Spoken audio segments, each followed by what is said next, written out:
like to call to order the City Council meeting for September 8th, 2025. The time is now 7:02 p.m. We will start with the Pledge of Allegiance, followed by a moment of silent meditation. Pledge of Allegiance to the Republic, and one nation, indivisible, justice for all.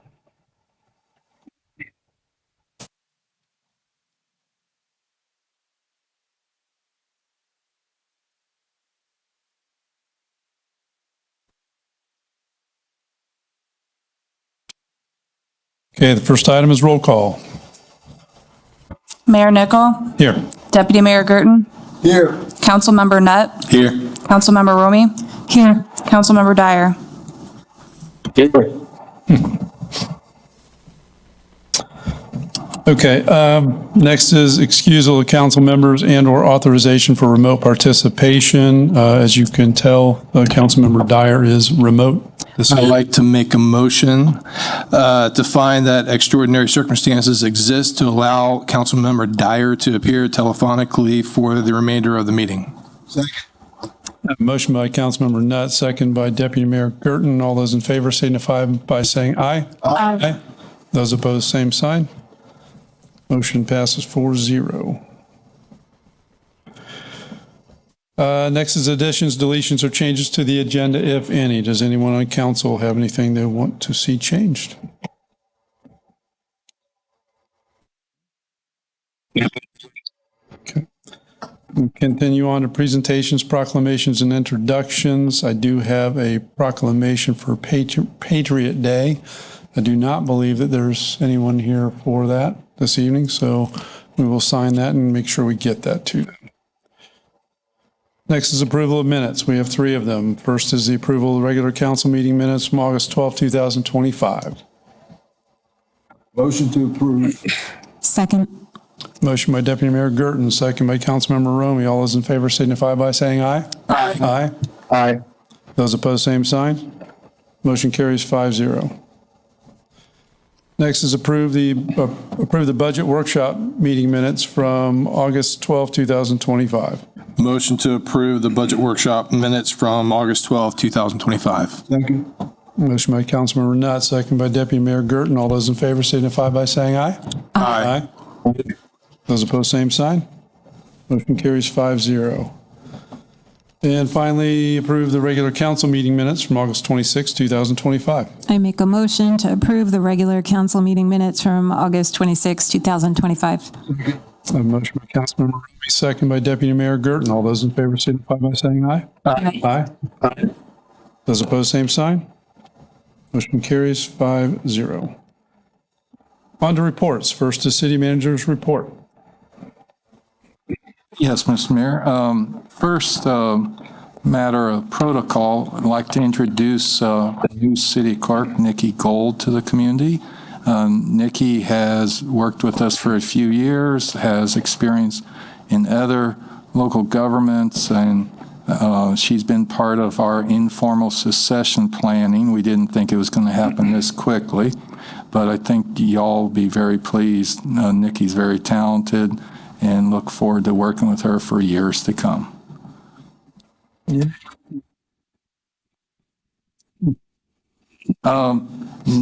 Next off item, things do have a way of changing quickly here. I received an email late this afternoon from our contractor that we have contracted with to do the City Hall baffle box, and they request that we cancel their contract with them. So I will be placing an agenda item on the next agenda for consideration of that and direction on how to proceed. Back to our regularly scheduled programming.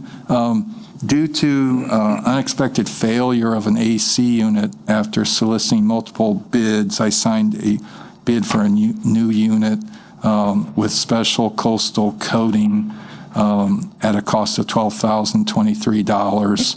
And with your consent, we will transfer the money from contingency as attached. a picture of the pool deck resurfacing project. The project is complete. It needs a few days to dry in. We hope to have the pool open by the end of the week. Bathhouse renovations continues progress. I have some pictures there. Not the most exciting, but a well-deserved upgrade to our bathhouse. The Algonquin Sports Complex, more pictures. They've started grubbing for the access road and continue digging the north retention pond and spreading the fill. The southern retention pond is substantively complete. School zone speeding enforcement, possible enhancement. Chief Butler and I met with a representative of a company last week that provides a photographic speed enforcement camera service to local governments.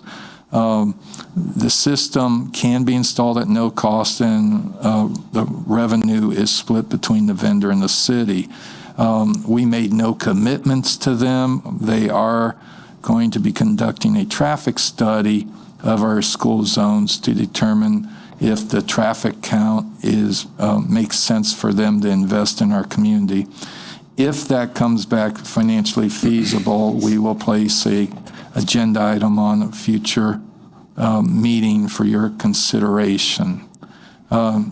As requested back in May, we were able to find a traffic study for Harbor Drive and Bay Drive East, and I signed that proposal this week.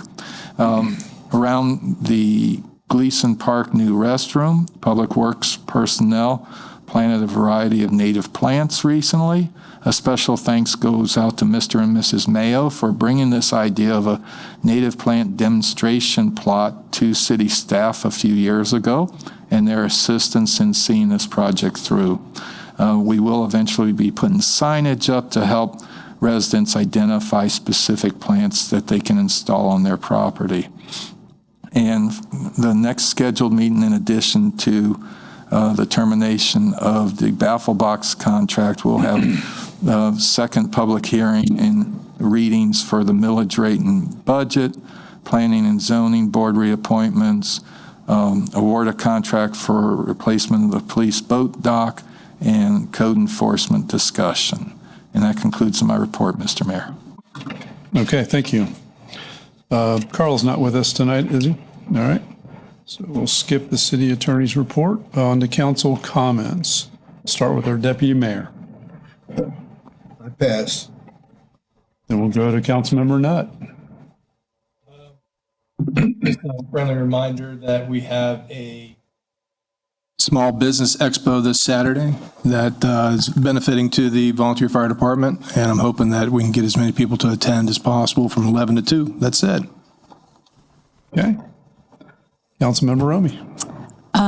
Just want to say we've been talking about e-bikes a lot, and thank Chief Butler and Officer Jen, who have been doing classroom teachings on the e-bikes. I've heard it's been going great, so that's great. John, can you pull the statue up so I can give an update on that? Unfortunately, the bronze flag is not going to endure, so this is what we are going to go with at Gleason. So that's where we're at. It's about a 6-month turnaround time, so this is the beginning, at least. And finally, I think we've all seen the emails about the Yuma construction project, and I'm glad to see the residents here to talk about it, and look forward to hearing what you guys all have to say. That'll do it. Okay. Councilmember Dyer. Okay. And I have nothing at the moment. Comments. Okay, thank you. Next is public comments on agenda items only. I know we've got a bunch of speaker cards here for the Yuma Drive item. That'll be towards the end of the meeting. We'll get to that a little bit later. Anybody else wishes to speak on an agenda item, you may do so now. If it's a public hearing item, of course, then you would have an opportunity at that time as well. Seeing none, there's no unfinished business. We'll move on to new business. Item number 6. This is the first public hearing on ordinance number 2025-05 for the operating millage rate for fiscal year 2025-2026. This is to consider conducting the first public hearing on the operating millage rate for fiscal year 2025-26 and approving ordinance number 2025-05 on first reading.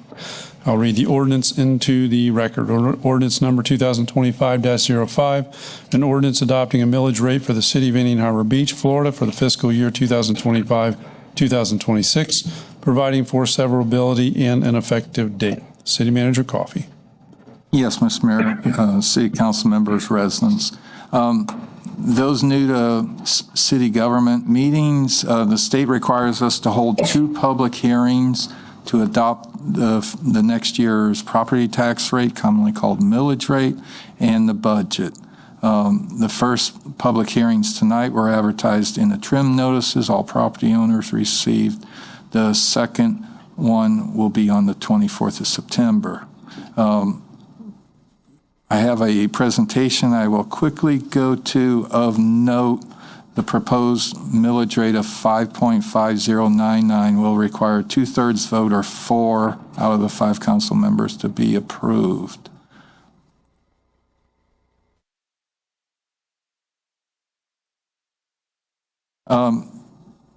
The public side of the budget process started in March with the public kickoff meeting of the City Council, followed by a 5-year financial model capital improvement workshop in April, adoption of the maximum millage rate in July, and review of the proposed budget last month.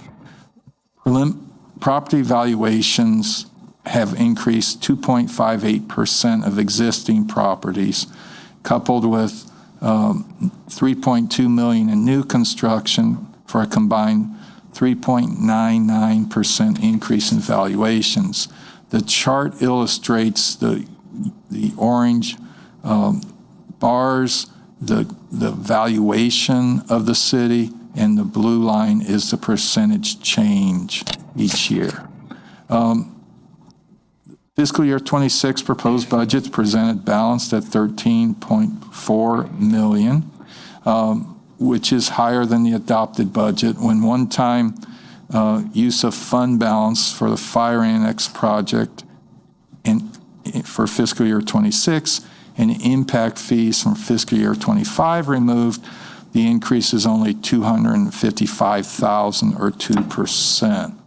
The proposed millage rate of 5.5099 is 0.0069 less than the current rate, the 4th straight year of lower rates. It is 3.96% higher than the revenue neutral rate of 5.3 and a lot of zeros. A net $7.8 million in receipts is projected, of which $302,000 or 4% higher than the fiscal year 25 budget. The use of the new receipts, $206,000 will go to a combined 4% pay increase in payroll taxes for employees, $43,000 increase in police pension contributions, and $148,000 increase in employee health insurance premiums. Homesteaded property owners will only experience 2.87% increase in their tax bill. For example, someone with a taxable valuation of $530,000 would pay an additional $81.57. I won't read all this because I want you all to stay awake, but basically a median sale price in June was $540,000 in Indian Harbor Beach. Using an example of homesteaded property valued with an estimated $651,000, the taxable valuation for the city's purposes is $299,000. Of that, the IHB taxes would be $1,653. out of a almost combined $5,000 tax bill. This chart shows how the city's taxes in this column at 28% compares to the majority of the tax bill being the Brevard Public Schools at 45%, 24% Brevard County, and other entities coming in at 3%. The second public hearing and adoption will be held on September 24th.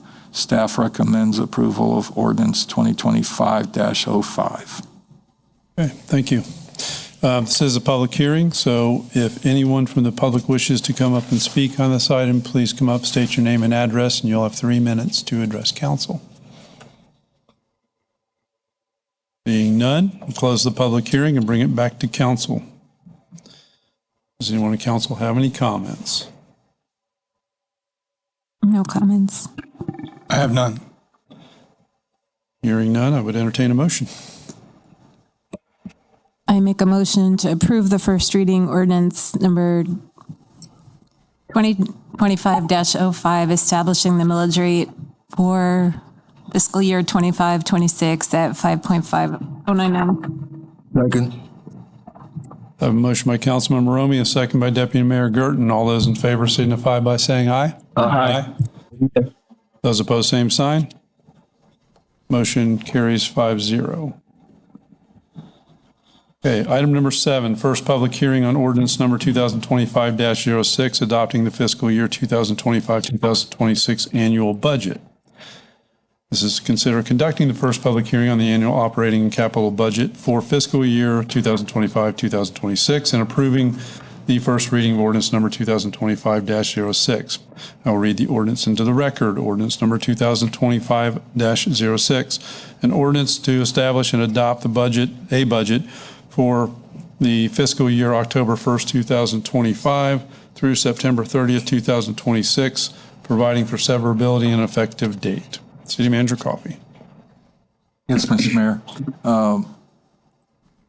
The city has 5 funds: general fund, 2 specific minor funds for police purposes, stormwater utility fund, and the ARPA fund that will be closed out at the end of this year. Proposed for next year is a combined all funds budget of $13.8 million. Once again, I have a presentation. This has been on the website and will continue to be on the website, so I will not read every slide. For those who love numbers, the first few slides breaks out the revenues of, as any a quick examination, the overwhelming majority is in our general fund, coupled with stormwater. Same thing on the expenditure side. The budgets have to be balanced, so that's why you see those. Overview of general fund revenues. As with a lot of small cities, property taxes is our primary funding source. On the expenditure side, you can see the changes in there. Our police department is the largest department. The basis of the proposed budget is continued pay-as-you-go funding for capital projects, preserving the city's debt-free status. The reduced millage rate, as previously mentioned, $18 a year increase in the stormwater utility assessment fee, and $54,000 in new revenue from non-resident paid beach parking. Continued interagency funding of the school resource officer from Brevard Public Schools, a continued shared victim advocate position with Satellite Beach, 31% increase in employee health insurance premiums, and 3% increase in liability, property, and workers' comp. As mentioned previously, a 4% increase for all employees, the second of a 3-year phased addressing independently identified deficiencies in department directors' pay, and an addition of 5.82 FTEs. Retirement contributions have stayed pretty steady with this, a modest bump in police pension contributions. And we have multiple small projects to complement these Algonquin Sports Complex expansion project. This is a similar slide to the last presentation in case someone was looking at this online and didn't look at the previous one. Similar information about the ad valorem taxes. A pie chart of revenues showing, as I alluded to, 64% of all general fund revenues are from property taxes, and charges for services can be visible, but is a small amount relative to our overall budget. On the expenditure side, the police department is 30%, fire department 3%. These numbers typically would be larger in the operating departments, but our capital outlay budget is a little higher this year, so those skew downward. A lot of folks like this chart of breaking up a dollar bill. Once again, it gives a visualization that the 50 cents out of every dollar goes to public safety and capital projects. Changes in expenditures from last year to this year. Police and fire lead the way. As mentioned, an uptick in one-time capital projects. And the decrease in general government is related to shifting allocations of where things are budgeted, and also last year we had a larger contingency than we do this year. We have many capital projects as usual. The largest is the first half of the fire station annex building. Following that is road milling, the first of 3-year funding to replace the fire department's ladder truck, and many other projects. I won't read them all. Stormwater utility fund, proposed budget of $414,000, which is statistically 24% higher than last year's only $81,000. The use of that money goes to general maintenance, our rain barrel rebate program, $290,000 in new capital projects, and contingency and planned roll forward money from this year for the City Hall baffle box project. On the personnel side for next year, I'll back up just for a moment. Full-time equivalence is a way of counting people that does not overstate part-time people.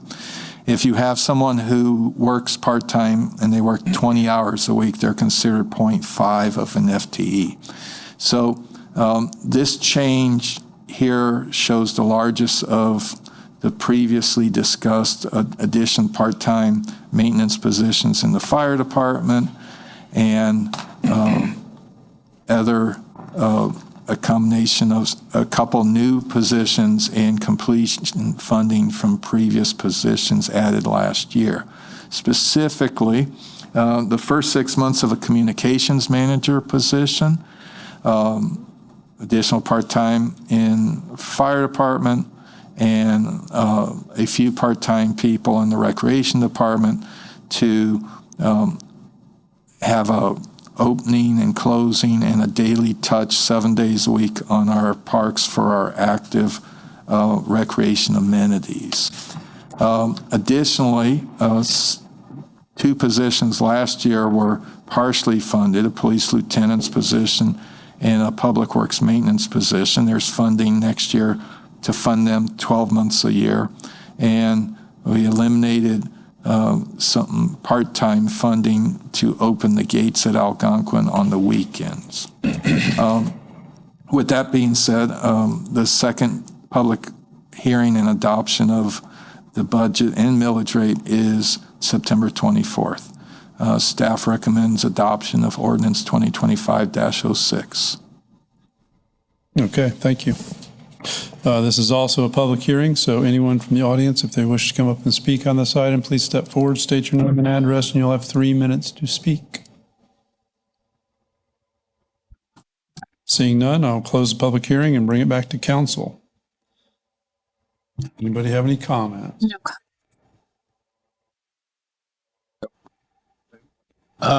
Just that we've had a lot of increase. We have some people here in the audience, so I'm going to speak to them directly because they need to know that a lot of our expenses have increased, that were out of our control, and we still reduced our millage rate. One of the things I wanted to make sure that you're aware of is that our insurance, as much as we fought with our broker to get our health insurance for our employees down, we still had a 31% increase. So, and the only thing I can suggest, and it's on my part too, to participate in notifying your state legislator. So if you can, I'd appreciate it if you would reach out to your representative and your state senator to urge them about the healthcare increased costs, because, and I'll point it out, and I said in the last meeting, Florida Blue made $39.2 billion last year. And yet they found ways that they needed to increase 31% for our employees, and they were the best. So it's the one thing, like I said, I want to make sure you're aware that we're doing our absolute best, and we have. But with the cost increases, that these are the things that happen, and that's one of them. So other than that, that's it. Okay. Councilmember Dyer, do you have any comments? Nothing to comment. Okay. I don't have any comments. Would entertain a motion. I make a motion to approve the first reading of ordinance number 2025-06, establishing the annual operating budget for fiscal year 2025-2026 at a total of $13,804. You know what? I don't have my glasses. Hang on. $13,804,626. Sorry. Second. So a motion by Councilmember Romy, second by Councilmember Nutt. All those in favor signify by saying aye. Aye. Aye. Those opposed, same sign. Motion carries 5-0. Item number 8. This is resolution number 765, adopting the fiscal year 26 employee pay and classification plan. This is to consider adopting resolution number 765, enacting the fiscal year 26, just 2025 to 2026 employee pay and classification plan, thereby establishing minimum and maximum pay rates for each position and step positions for employees covered by the Fraternal Order of Police Collective Bargaining Agreement. I'll read the resolution into the record. Resolution number 765. A resolution of the City of Indian Harbor Beach, Brevard County, Florida, establishing an employee pay and classification plan for fiscal year 2025-2026 in accordance with Article 6, Section 4, Subparagraph B of the City Charter, providing severability and an effective date. City Manager Coffey. Yes, Mr. Mayor. Beginning with the fiscal year 23 budget process, the city started formally adopting an annual employee pay and classification plan for transparency to employees, elected officials, residents, and potential new employees. Recommended for fiscal year 26 are 54 position titles within 35 pay grades. Folks should realize that not every position title will be used initially, but are there to provide flexibility for management if circumstances change or council priorities change throughout the year. As mentioned, a 4% increase for all employees, excluding my position, that the city council sets each year. There is a formal step plan for the Fraternal Order of Police members. We hope to move our other general employees into a similar step plan in the future. But as Councilmember Nutt talked about the health insurance, we had to cut back in other areas to fund health insurance. Therefore, staff recommends City Council adopt resolution number 765, implementing the fiscal year 26 employee pay and classification plan effective September 30th, 2025. Okay, thank you. Well, any council comments? I'll start with our deputy mayor. Frank? No, I'm okay. Nothing. Councilmember Nutt? Sir. Councilmember Rowe? No, thank you. All right. Councilmember Dyer? Nothing to comment. Okay, and I do not have any comments, so I would entertain a motion. Motion to adopt resolution number 765, implementing the FY 26 employee pay and classification plan effective September 30th, 2025. Second. We have a motion by Deputy Mayor Gurton, a second by Councilmember Romy. All those in favor signify by saying aye. Aye. Adam? Yeah, okay. Those opposed, same sign. Motion carries 5-0. All right, item number 9, renewal of liability, property, workers' compensation, public safety, life, and executive travel insurance policies for fiscal year 26, which is 2025-2026. This is to consider authorizing the city manager to accept the Preferred Government Insurance Trust, otherwise known as PIDGET, renewal bid for $459,399 for fiscal year 26's liability, property, workers' compensation, public safety, life, and executive travel life insurance coverages. I do want to say that I will be abstaining from voting on this as I'm on the Board of Trustees for PIDGET. So, City Manager Coffey. Yes, Mr. Mayor. In fiscal year 24, the city switched all lines of insurance for property damage, professional, general liability, automobile, workers' comp to PIDGET. Their renewal quote is equivalent of 3.21% over fiscal year 25.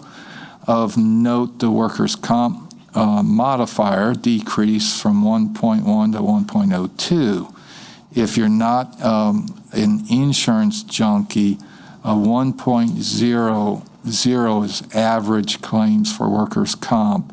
So a lowering modifier is a good thing to have. I'd like to point out the chart, a couple things. The two lines that are trending upward is their property and workers' comp.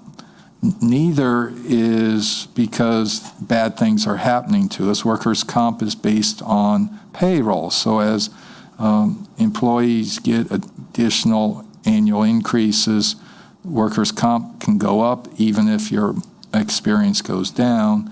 And property insurance, as we know, is based on the value of the property. And PIDGET conducted a detailed assessment of all our properties last year, which indicated we had previously been underinsured. The lines that we can control, the blue line, are general professional liability. The red and the yellow, automobile liability damage, those are flat. And that's a testimony to our staff working hard to be safe, and Fire Chief Lewis and his safety committee in helping make sure we don't have unnecessary risks for our residents and guests. Therefore, staff recommends City Council approve the PIDGET renewal quote in the amount of $459,399 and authorize staff to transfer the savings of $36,402 to the city manager's contingency account. Thank you. All right, we'll bring it to council, starting with Deputy Mayor Gurton. No comment. Councilmember Nutt. I'm good. Councilmember Romy. No comment. Councilmember Dyer. Nothing from me, sir. Okay. Entertain a motion. Motion to approve the FY 26 renewal quote from PIDGET in the amount of $459,399 for FY 26's liability, property, workers' comp, public safety life, and executive travel life insurance coverages, and authorize the staff to transfer the savings of $36,402 to the city manager's contingency account. Second. I have a motion by Councilmember Gerton, a second by Councilmember Romy. All those in favor signify by saying aye. Aye. Those opposed, same sign. Motion carries 4-0.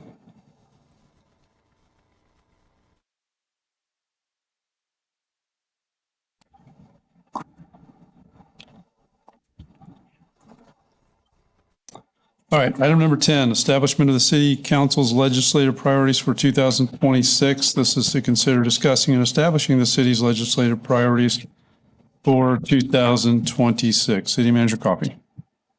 Yes, Mr. Mayor. Annually, the Space Coast League of Cities requests us to forward our city's priorities to them, and we also give them to our lobbyists.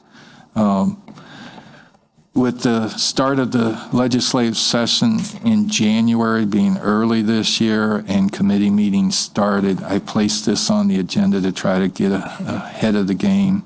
I've listed the legislative priorities last year's council adopted, staff request direction.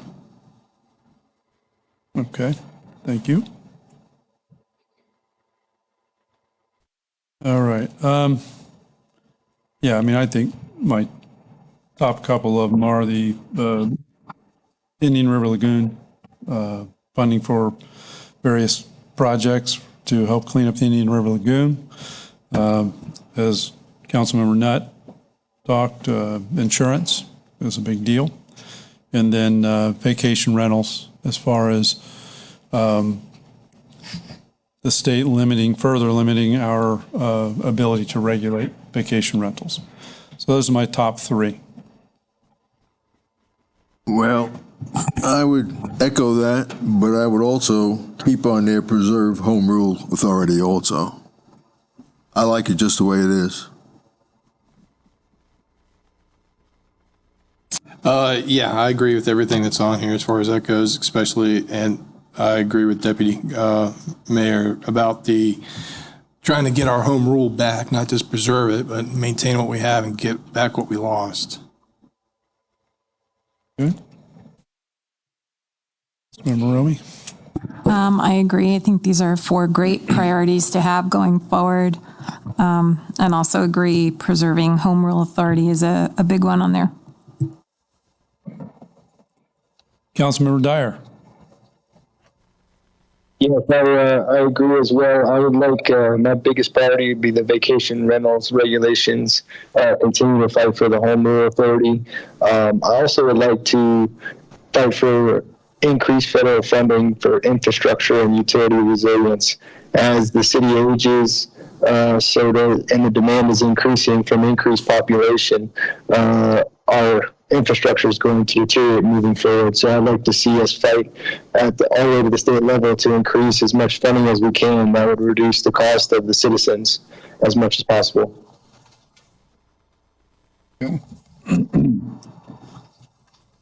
So it looks like we have infrastructure funding, the Indian River Lagoon, we have insurance costs, vacation rentals, and home rule. Do we want to consider 1, 2, 3, 4, 5, or just leave it like it is?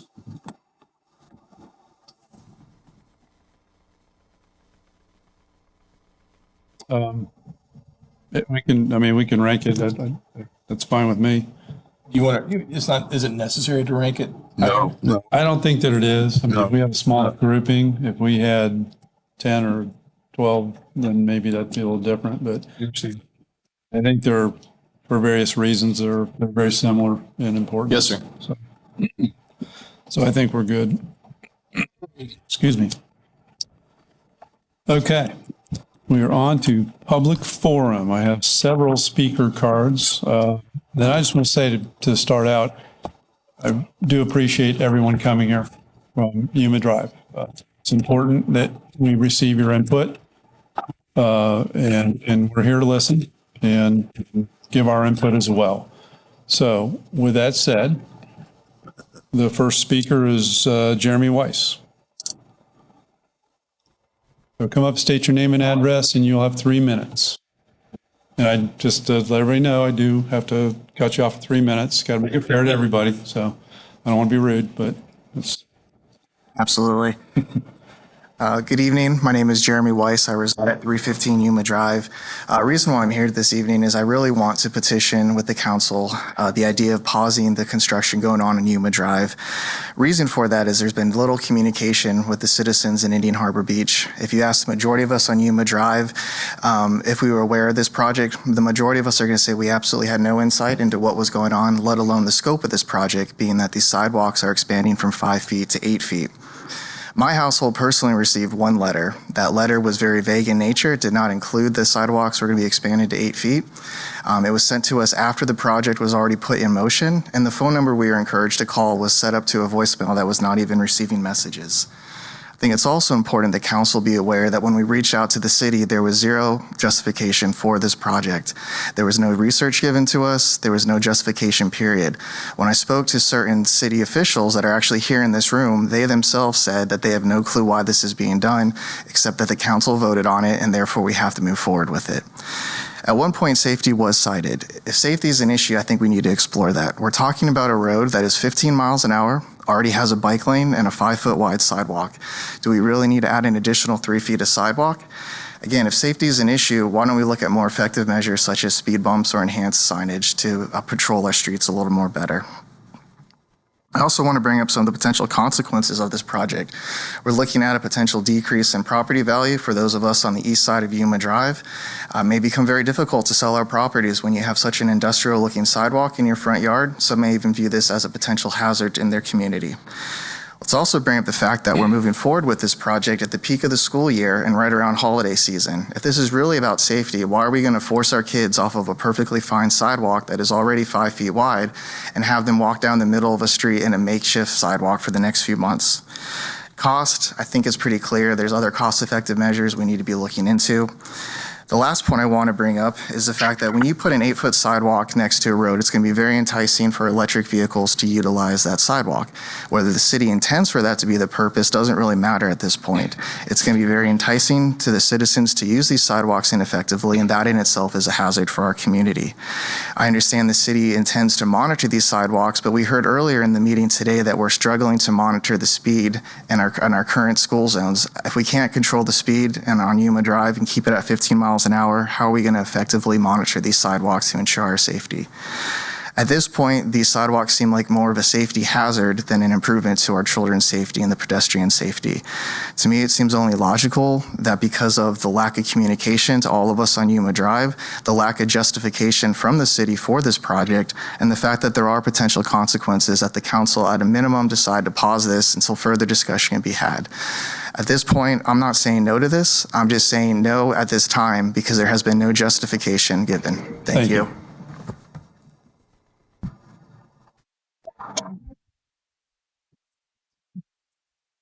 All right, next is Veronica Weiss.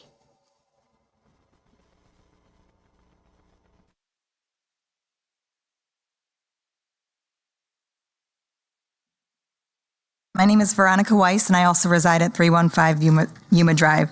I'm asking the council to voluntarily stop this sidewalk project at this time. As a resident of this small community, I not only value what is legally acceptable, but I also value integrity, transparency, honesty, and common decency. This is what is usually a benefit of living in a small community. The initiation and carry out of this project has lacked all of these things. Yes, the city may publish agenda topics a week ahead of time on the website, but there has never been any problem or issue with the sidewalk or yard in front of my house. It is not logical to think that arbitrary checking of your website is an acceptable way to give affected residents the chance to be involved. Transparent and truthful details, as well as an understandable purpose for a residential impact, should have been provided directly to the homeowners involved. I've not gone through all the minutes from the last 21 months. However, I do want to ensure everyone is aware of the non-factual statements presented in at least 2 of the meeting minutes over the last 6 months. March 11th meeting minutes cite that staff would be mailing a letter informing adjacent property owners of the project in the near future. That did not happen. March 25th meeting minutes cite that Public Works staff provided notice to adjacent property owners the month prior. There was absolutely no notice whatsoever received in February. As mentioned in my email, the first notice of any kind was received in the mail on 8/28. This notice citing sidewalk improvement project starting early September, not even mentioning the exact start date the city was aware of at that time. This has absolutely no mention of the expansion of the sidewalk. An improvement would make sense to mean a replacement of some cracked areas if needed. In talking with Indian Harbor Beach Police on 9/2 was the very first we learned of the actual scope of the project and that we would be losing 3 feet of the yard and driveway in front of our house. As a small community resident, of course I understand and support improvements. However, you have not provided the property owners that are losing 3 feet in front of their house with any justification of what improvements this will provide. The August 28th mailing cites a vague purpose of pedestrian safety and access. Safety is absolutely #1 priority, but I'm interested to learn how directly in front of my house demand was demonstrated to warrant an 8-foot sidewalk. Was there a traffic study or analysis sought out to demonstrate this demand? We haven't seen that. The truth is that I see the pedestrian traffic daily, and the demand in front of our houses is just not there. Pedestrian safety could and should be addressed in other ways, such as the no-cost speed enforcement the city manager mentioned earlier today. Starting this unnecessary project during the school year eliminates the safe path for children and pedestrians to get to and from school during the duration of the project. This is concerning when pedestrian safety is the said goal. As mentioned, safety and improvements are not something I am against, but there are viable, less costly, and more effective options for safety, as well as improvements that are much less intrusive. But as an impacted resident, the city failed to provide adequate opportunity to become involved and a terrible time to initiate something like this. Thank you.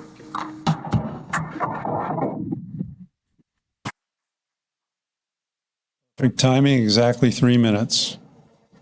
She was prepared. All right. Next person is Joe Gillan or Gillen. I'm sorry if I mispronounced. I couldn't read the letter. Please correct me. Gillen, okay. Hello. I recently moved to 365 Yuma. Outside doing some yard work when a neighbor happened to drive by and asked if I had heard of this. I had not heard of it. It was just last week. So I Googled to see for what reason anyone in any area, any city, anywhere would want to build an 8-foot sidewalk. Hands down, when you Google it, it comes up. It's usually in a industrial type area where there's businesses and they want to put tables out and encourage more traffic to that area and people to sit around and linger and communicate with each other. Park benches are put out, things like that. I moved to that area because it was such a quiet little neighborhood. I literally go out there and like, it's crickets. I'm like, there's nobody around. There's nothing going on. So the other reason it says that they would do that is to encourage motorized vehicles on that path, because only at an 8-foot width are they allowed, and that would be golf carts. So if this is being done to encourage golf carts in our local area, okay, if it's not being done for that, won't it set maybe someone start thinking about, wow, that is an 8-foot path, and guess what's allowed on 8-foot paths? Golf carts. So if it's not your intention now, please look into it, because when you Google it, if you Google why would anyone do an 8-foot path, it's to encourage golf carts. So please don't put golf carts on our streets. Thank you. All right. Next, I have Erica Cosart and James Eels. Is that correct? So you each. So you're gonna take care of her 3 minutes, or? I'm just gonna do it. Okay. Yeah. All right. I just wanted to make sure. So we're clear. So yeah, I'm James Eels, and I'm at 325 and 335 Yuma Drive. And I also, just a few bullets here, also would recommend that we pause construction and have some studies done. I just don't believe that all the studies were done in all the different areas. example, drainage, it's more impervious areas, so where's all the water going to go? We already have issues. One or two little palm fronds get stuck down at the end of the street and the whole thing comes up, and it's just about coming into several of the driveways. So solid concrete, there's no place for the water to go. Just so think about that one. And during my time living there, and others can attest who've been there longer than I have, that the sidewalks are being less used through the years. The kids are getting dropped off in the loop, hence the school put the giant S-curve loop through there, and the amount of moms that are dropping them off in the loop because they don't want them to ride in the rain or, God forbid, sweat on their bikes. The kids need to ride, but they're not. Moms are driving them.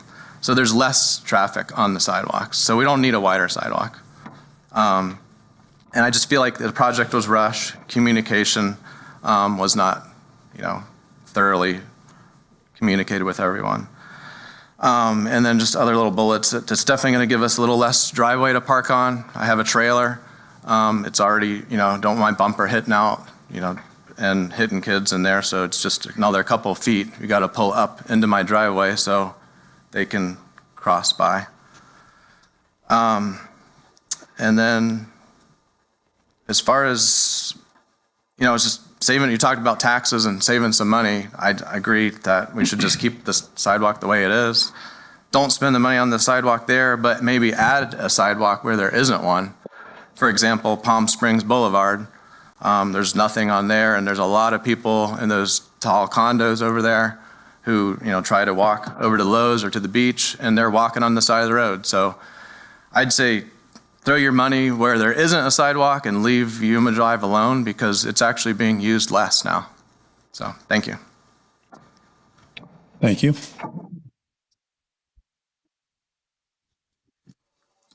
Next, we have Robert McGivney.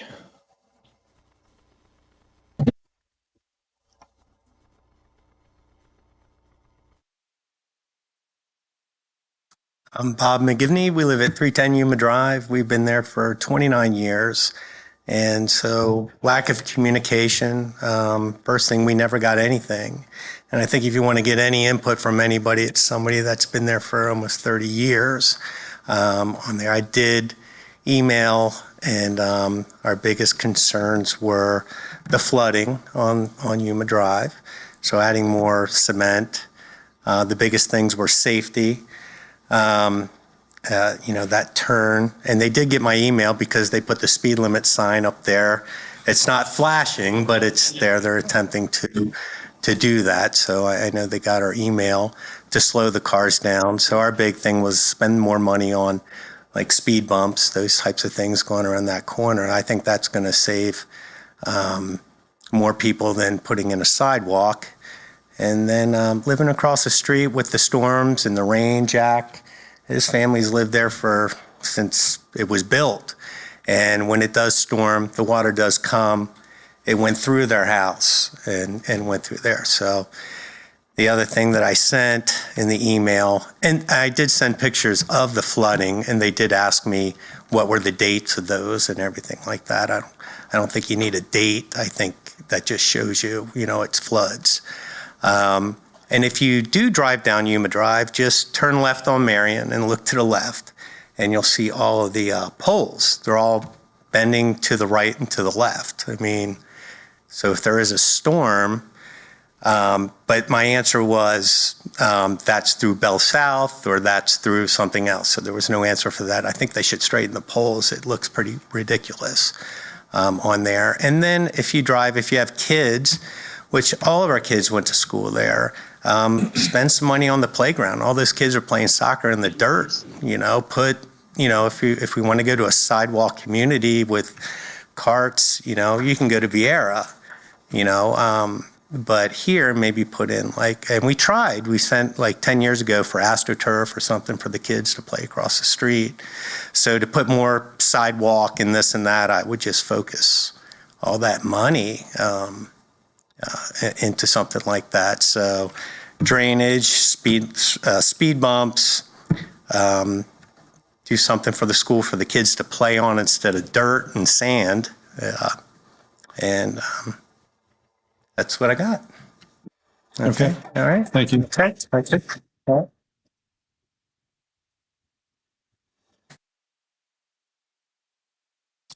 Okay, next is Jack Williams.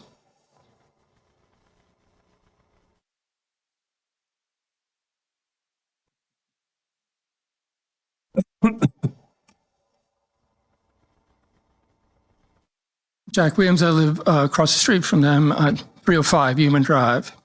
And I guess my biggest problems with this is I never really saw any justification for why we need to do this. I was personally observing the kids going to school today, and they were stretched, it wasn't like a mob, it was just sparse coupling of people walking, sometimes the parents walking with their child to school. And there was a large space in between them. There was very little traffic. I think the big improvement that's occurred is at the school where they put in the big loop for allowing all the cars to pull in. Because I remember in the past, you used to have cars backed up on Yuma Drive waiting for the next guy to drop off their kids so that they could move forward. And so I see no purpose in widening the sidewalk. I see very little traffic on the sidewalk. Is there something going on with the school that necessitated, a huge increase in the number of students attending Ocean Breeze? Is it something else going on, that there's been an accident and a child's been hurt? I've gotten no information as far as anybody's been hurt.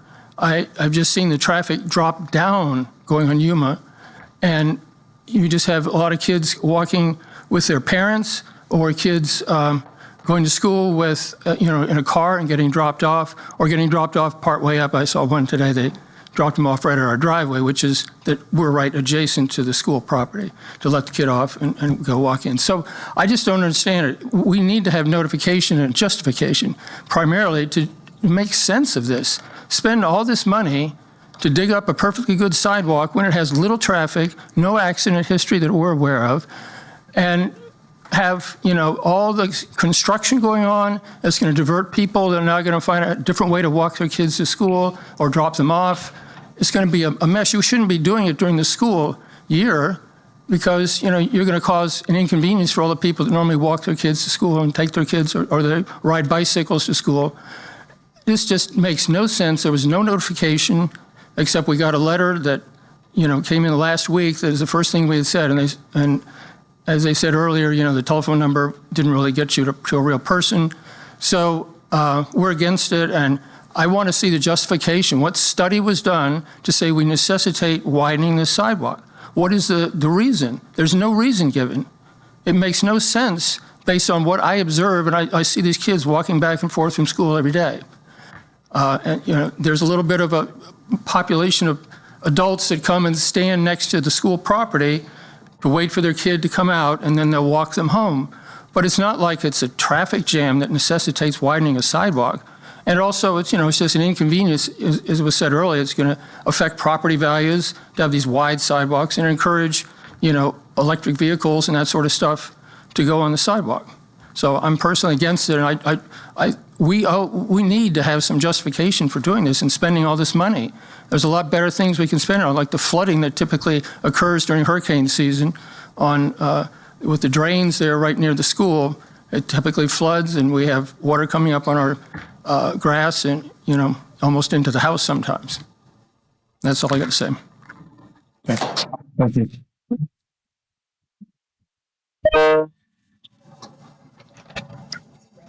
Last speaker is River Romy.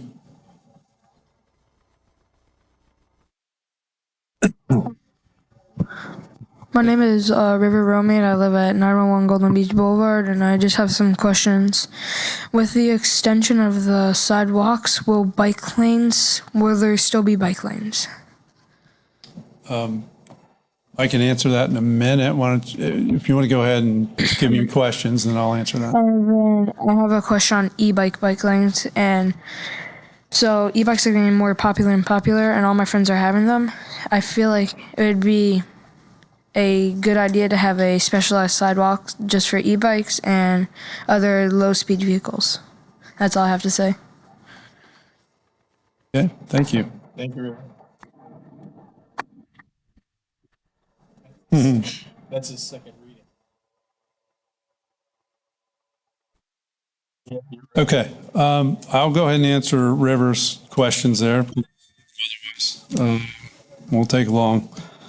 The existing bike lanes would be removed once the sidewalk were to be constructed. Okay. The bike lanes, I'm not going to get into too much justification on it, but the bike lanes are roughly 3 feet wide, and those are non-compliant.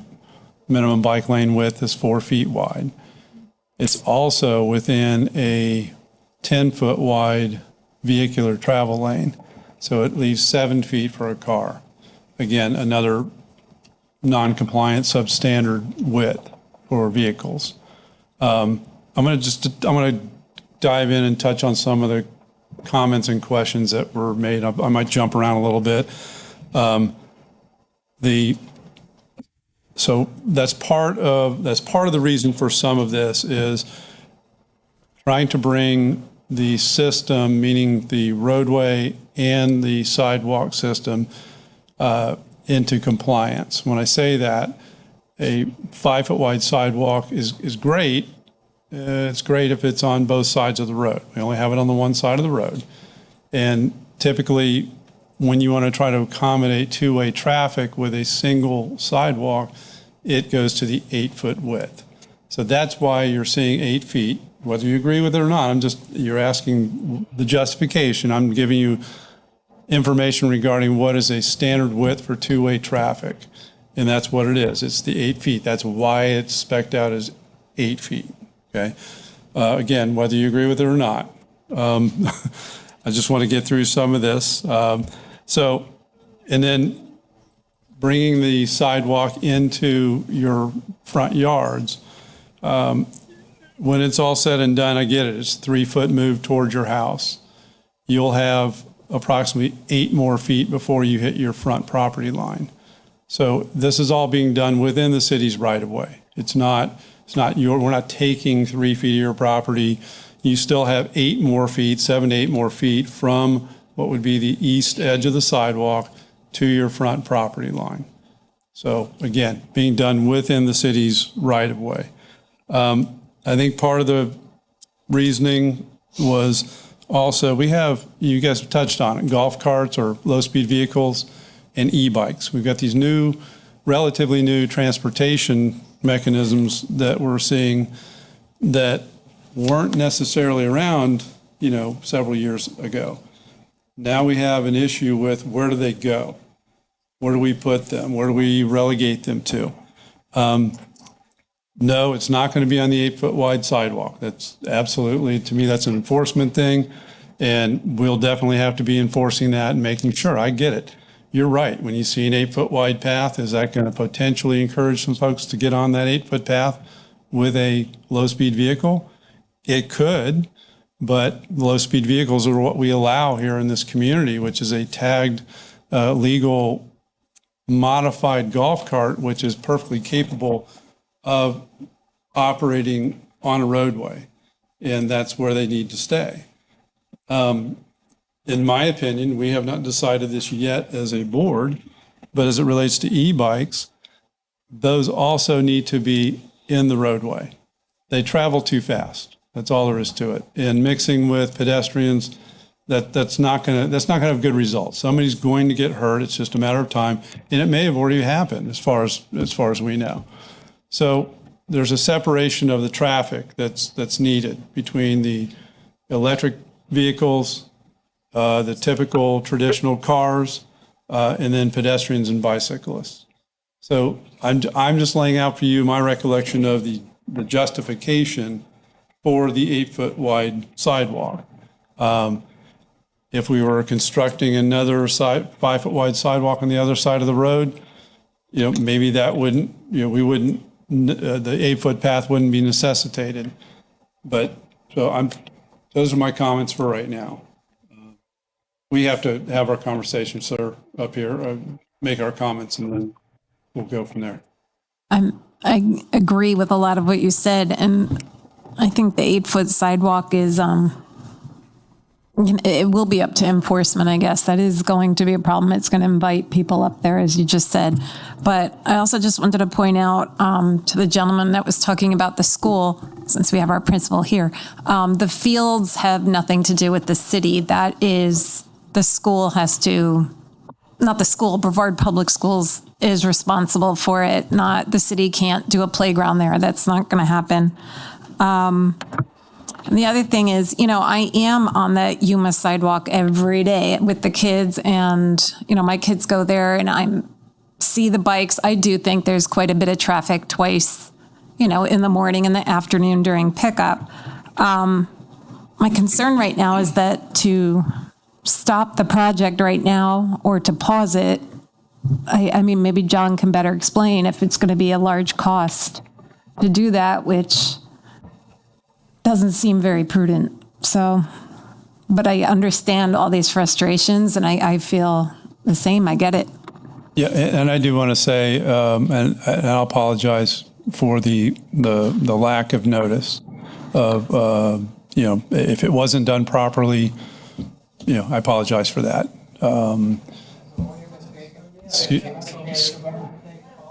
Okay, so.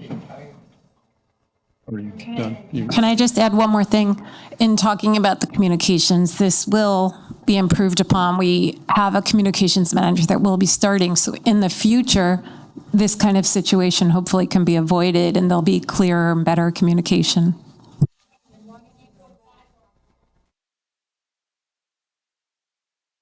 There. Okay. Excuse me. All right. So I'll address the comment. There are 8-foot sidewalks. I know part of what we're trying to do in the city is create additional connectivity between our major destination points. So, excuse me, sir. Gleason Park, Oars and Paddles Park, Algonquin, Ocean Breeze, Bicentennial Millennium Park. It is very common. It's very common to have 8-foot wide and even 10-foot wide sidewalks and bike paths in these areas. In fact, if you want to, you can look at I get it. Yes, Viera was designed as a master plan community. They planned all these things way ahead of time before they started building the first house. And that's actually one of the requirements on their collector roads is an 8-foot wide or 10-foot wide paths. There's an option in Brevard County land development regulations. When you design a subdivision, you either put a 5-foot sidewalk on either side of the road, or your option is to put an 8-foot on one side of the road. So it's not unusual. This isn't an unusual thing. It's unusual for Indian Harbor Beach because everything in Indian Harbor Beach is either 4 or 5-foot wide sidewalks right now. So it's not unheard of. And it's not only for encouraging golf carts.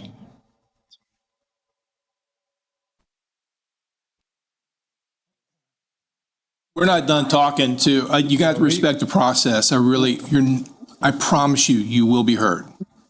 All right, just follow, you follow the process or you can leave. That's all we're asking.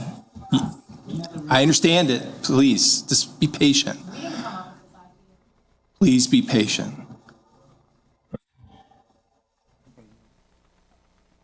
You have more? You're going to have to. You have more? Frank. I agree. We have a dilemma. The city does. And we're trying to go ahead and get a solution for our community. And it's tough when you're built in 1960 something and it's just built for cars and that's it. And to go ahead and transform our city even a little bit is a tough job. For those people that didn't get notices and that type of thing, I agree with Scott. We apologize. That's not the intent to railroad anybody in our city. That's for sure. Where am I? I'm at, we have a tremendous problem that we need help. And when I say we need help, we have people coming in here every council meeting, that type of thing, and complaining about being run over with e-bikes. We're going to have an e-bike workshop and that type of thing. So maybe we can go ahead and look into, besides Yuma, the city, and try to come up with a plan that you people can back, and will solve our problem in the city, okay? Because we have a problem that we have not solved, and will need all kinds of help, because we don't have enough room already there. Excuse me.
Good.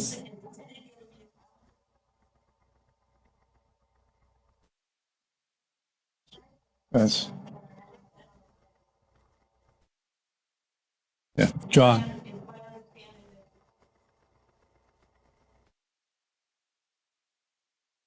You're going to recess.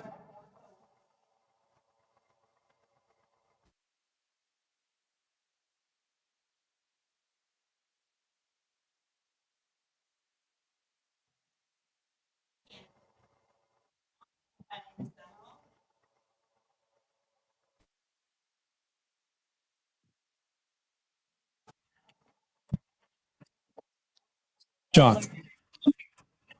1 second, please. Chief Butler. Sorry to put you on the spot, Chief, but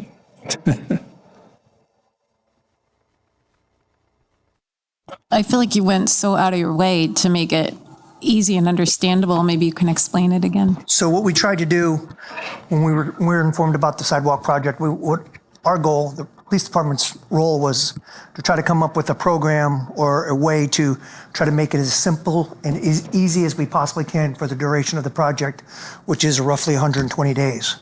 So what we decided to do after much consultation is make it a one-way street, make Yuma a one-way street during the duration of the project. Southbound only. We're going to have, as far as the kids go, I met with Michelle. We're going to have extra crossing guards out there. We're going to have extra police officers out there every day at the beginning of school, at the end of school, to help the kids to make sure they can navigate, and those kids that walk and ride their bikes home, that use Yuma, as safe as possible. So we're doing our part as that. As it relates to the parking, I don't have a good answer for you on the parking.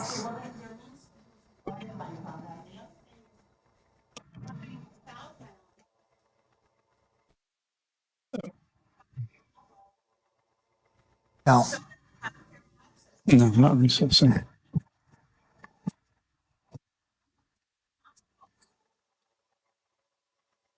You still have access to the street, the ambulance and the fire department. Yes. Yes. What?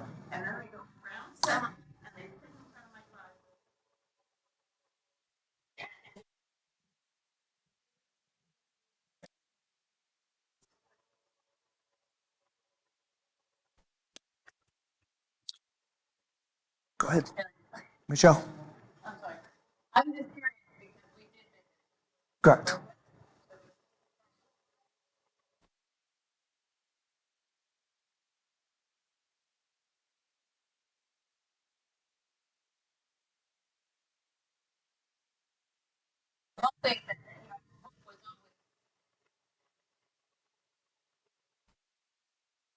That was,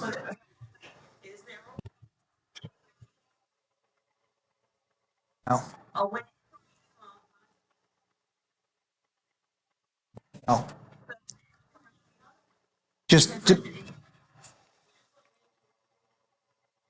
I understand what you're saying, man, but the answer to the question is no, there's no, that is the drop off. The school's not set up to be able to do another setup and drop off. It's just not designed that way. I know we did the best we can a couple years ago. We tried to move, we had a lot of problems with cars on Yuma. So we we made that serpentine in the dirt road there, which helped a lot. And then the school board actually formalized, because it worked so well, they actually formalized it and set up so, yes. Okay,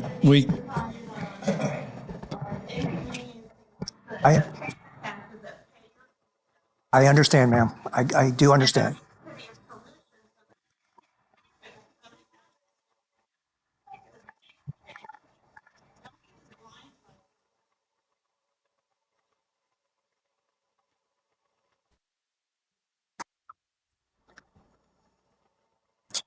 so Chief,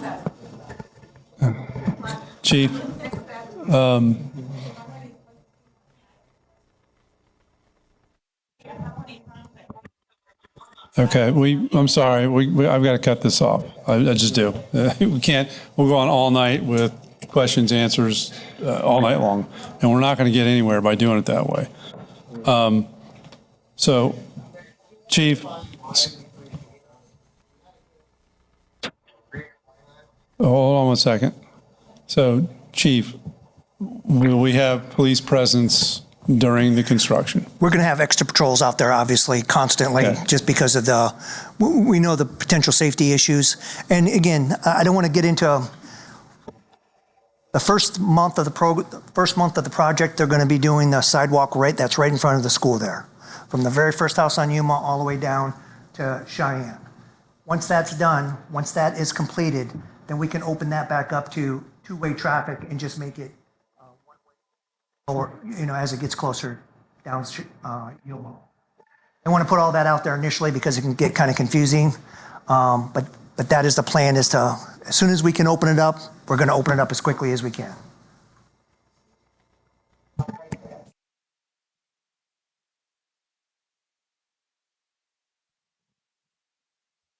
Okay.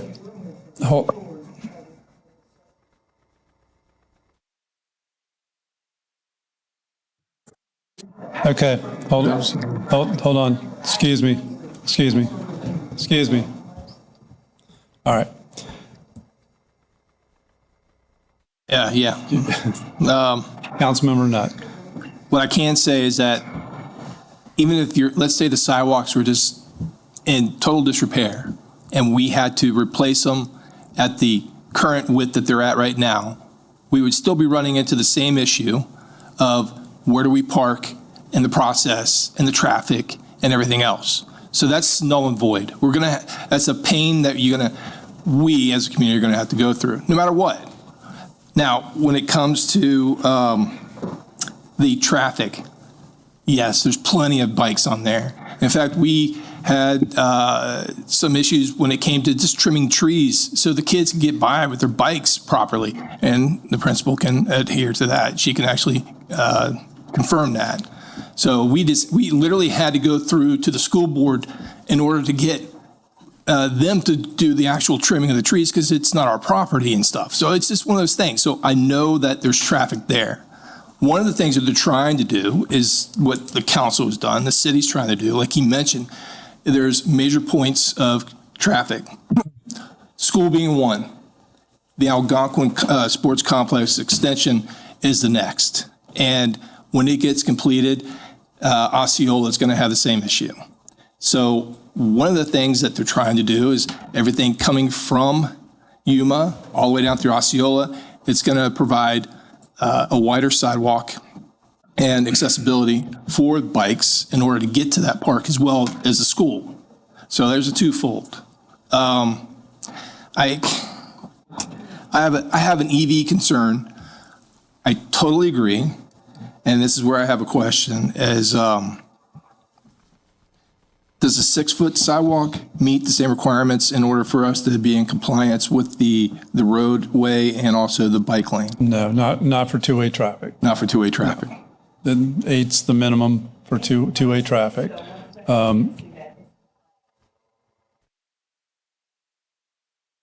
You can recite the civil engineering.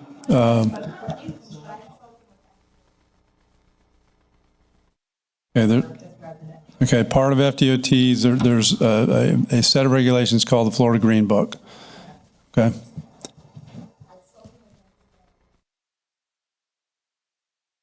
Well, I understand that, but most communities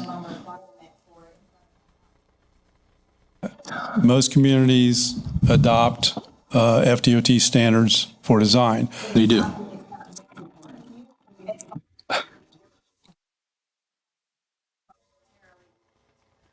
Okay.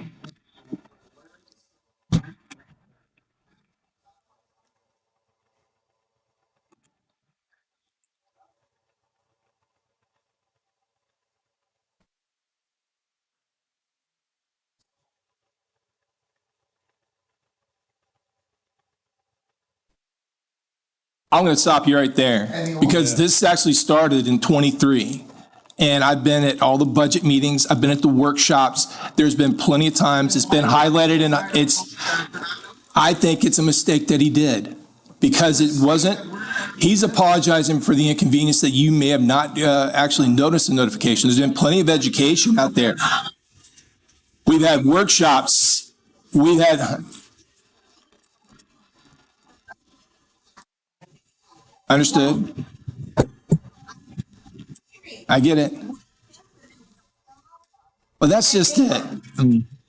That's where I'm trying to come back to is the fact that it seems that our council meeting room only gets full when there's a complaint.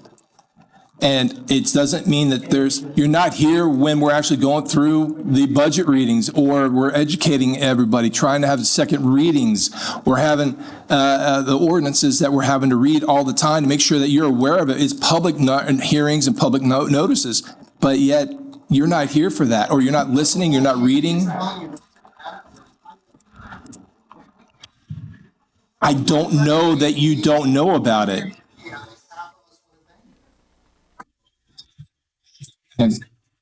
Okay. I'm not.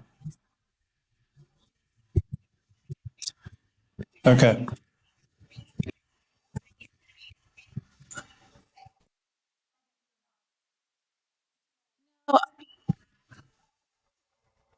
So, Can I just respond to that? yes, absolutely. From who? Me?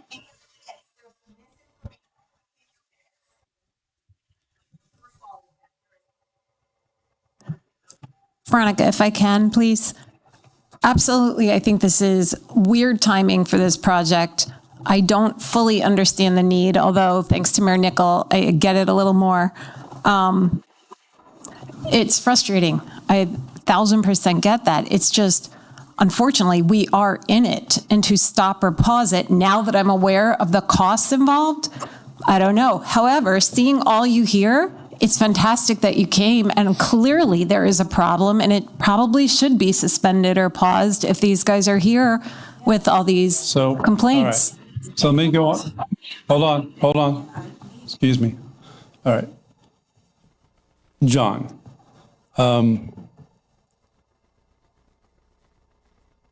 you know what the, right? Do you know what the cost would be if we paused the Yuma Drive portion of it?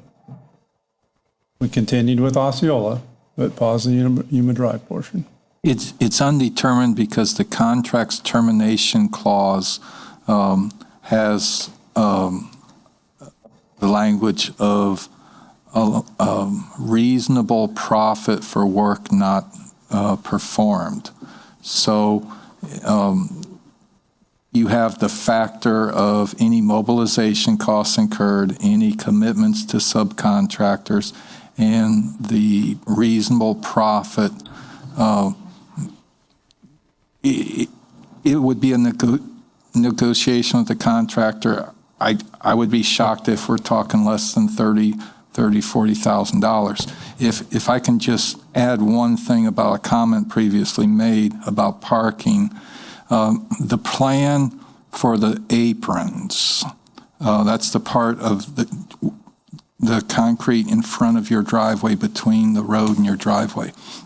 The contractor is going to do that first before the sidewalk that connects apron to apron.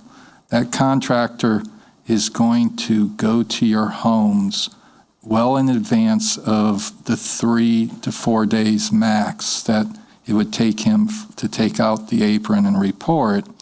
He would do 3 or 4 aprons at a time, and you would be allowed to park in front of your house along the edge of the east side of the road.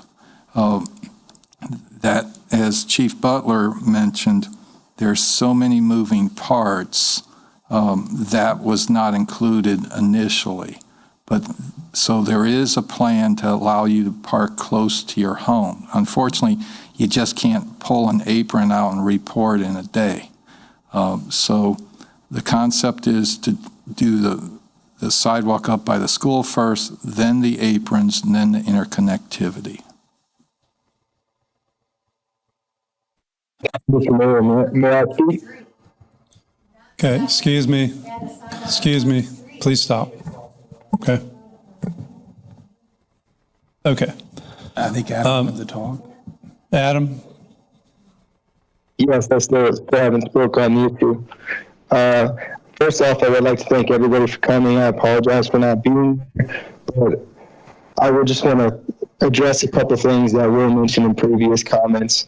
The FDOT standard sidewalk widths by context, according to Table 222.1.1 in the FDOT design manual, states where these widths are coming from. So the standard width sidewalk for a rural town is 6 foot up to 8 foot, suburban 6 foot up to 8 foot, 6 foot up to 8 foot for urban general. So these are your FDOT standards that we are using, and that's the reference.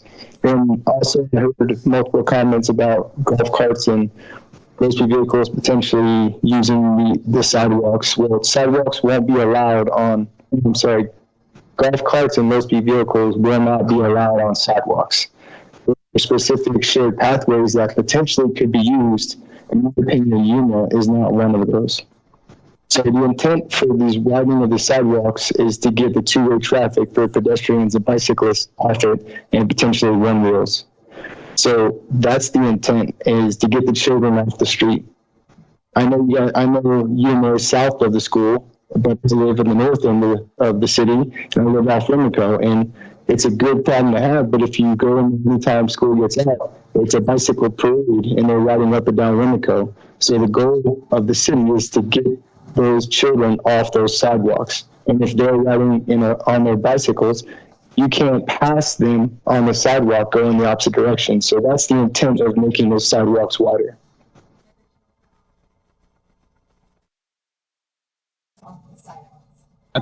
I apologize. On the sidewalks off of the roadway, I apologize.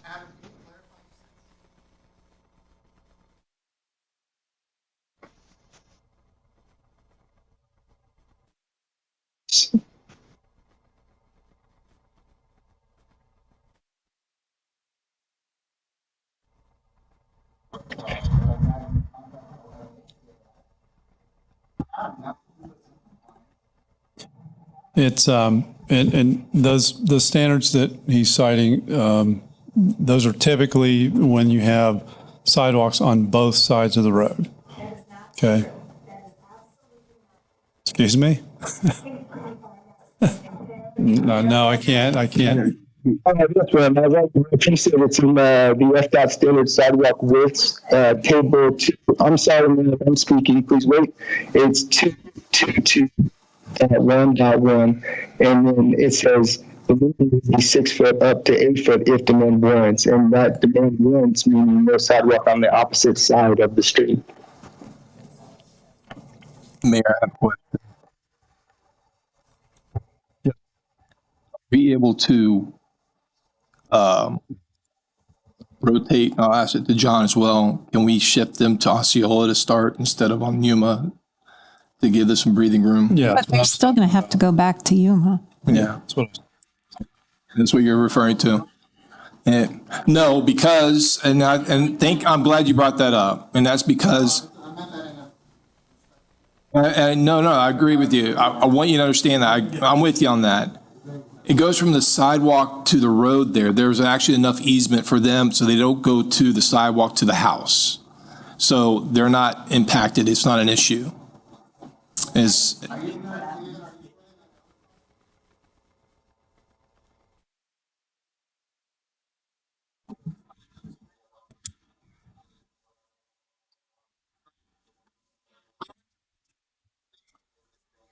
Okay.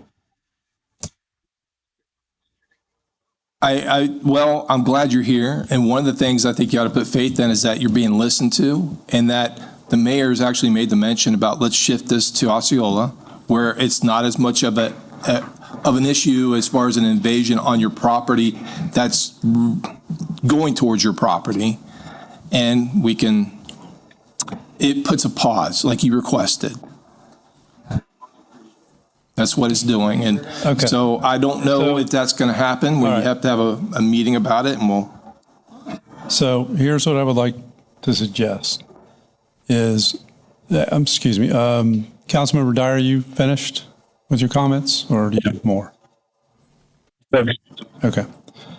I'm going to suggest a pause on Yuma Drive until we can gather information related to, frankly, what it's going to cost us. And then at that time, once we have more information, we can figure out whether it restarts or whether we pause it for longer to do more information gathering.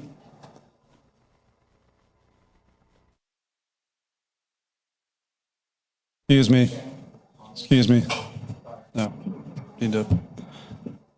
trying to come up with a direction for the time being. Mayor Nickel, just to bring this back for a second. Yes. If we did go forward now, paused, whenever, I'm confused, is there going to be a bike lane if the sidewalks are made to 8 feet or it won't fit? If the sidewalk were to be constructed as it was intended to be with the 8-foot width, no, the bike lanes would go away. The problem with the issue of the bike lanes is they're just non-compliant. Right. That's all there is to it. They're not the proper width.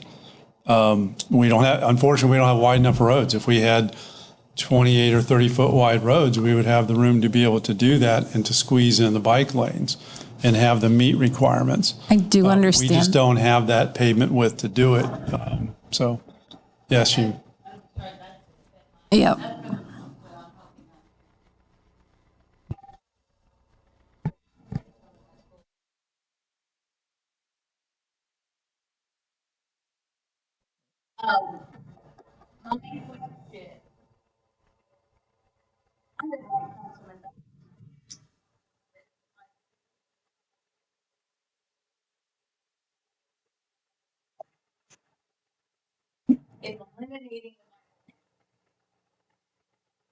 They go on the 8-foot sidewalk. Yes. With the pedestrians and that there again, that's the minimum, that's the minimum width requirement for two-way traffic, whether it's bicycles or, excuse me, sir. Okay? I didn't make up the guidelines for this stuff, okay? I'm not pulling this out of thin air. This is the minimum width requirement for two-way traffic on a sidewalk, and that includes pedestrians and bicyclists. And frankly, if a lot of the recommendations are for 10 feet wide for a multi-use path. So, no. And ma'am, Ma'am, I just got done talking about how it's important to separate those types of traffic. Excuse me, ma'am, I'm speaking. I'm speaking. You need to stop. I'm speaking, okay? Okay. All right, let's make a decision. Let's make a decision. Okay, so like I said, I recommend, ma'am, please stop. You want to continue, I'll have you removed. That's fine too. Okay? Suit yourself. So my recommendation is that we pause the Yuma Drive portion of the project. Let's see what kind of costs we're looking at to do that. If you could, John, please talk to the contractor. See what they're willing to do to work with us on this.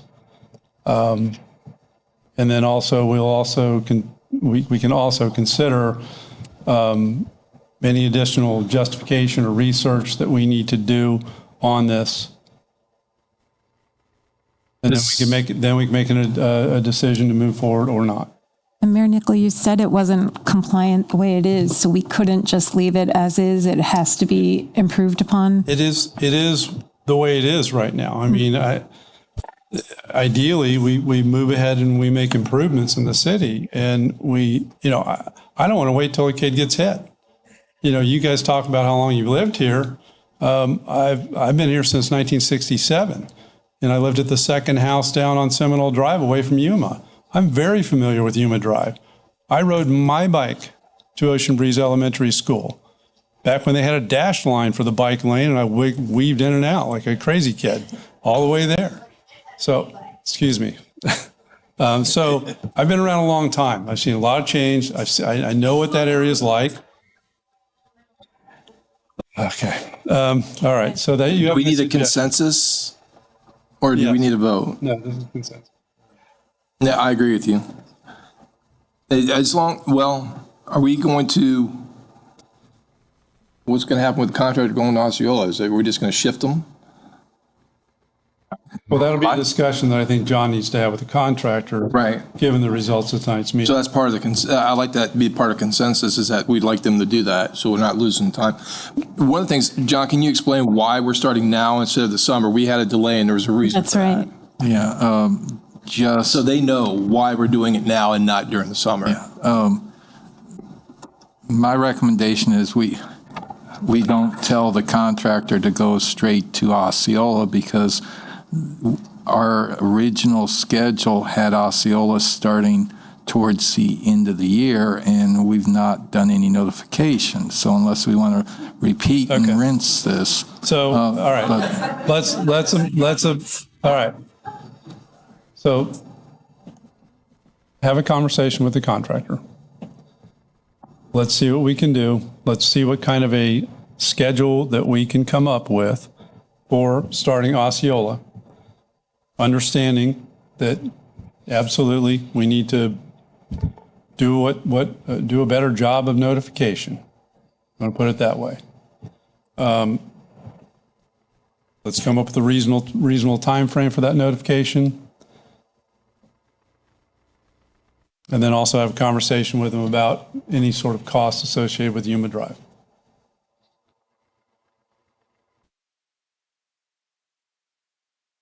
And it sounds like this needs to be an agenda item next council meeting. Yes, sir. Assuming we have all that information collected. So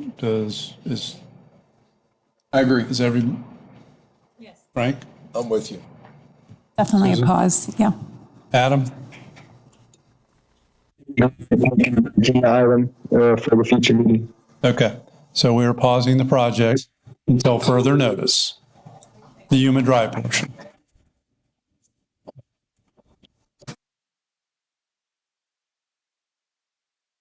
Okay. That's it for public forum. I'll entertain a motion to adjourn. Second. I have a motion by Councilmember Nutt, second by Councilmember Romey. All those in favor signify by saying aye. Aye. Aye.